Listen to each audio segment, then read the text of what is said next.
So today I would like you to demonstrate about the point of sale. No? So point of sale, it is POS. No? It is one of the important application if you have a business. No? So the first thing is we need to log in a POS. Okay, so this is the venue. This is this is the output of the POS. So this is the administrator display.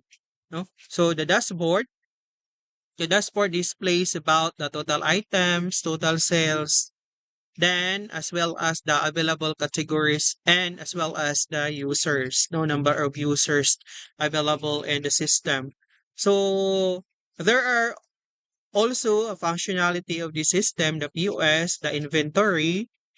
So in inventory, here we can see about the item name, barcode, category, quality, price, post price, date or time, then the creator. So the first thing that we know about the inventory is it is very important so that we know what are the items being registered in the system.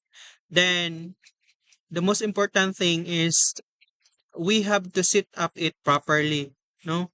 So that when it comes to punching the items sa POS, so it is surely that we can scan the items, no? So that we can proceed to transaction. Okay? So another is the add item. So the item name, the barcode, the category, price, then the cost price. So it is important to us to set up uh, the items being added sa ato POS. Okay, so for our next session, so it's about the sales report of the system. So that's all for this afternoon. So thank you for viewing my short video.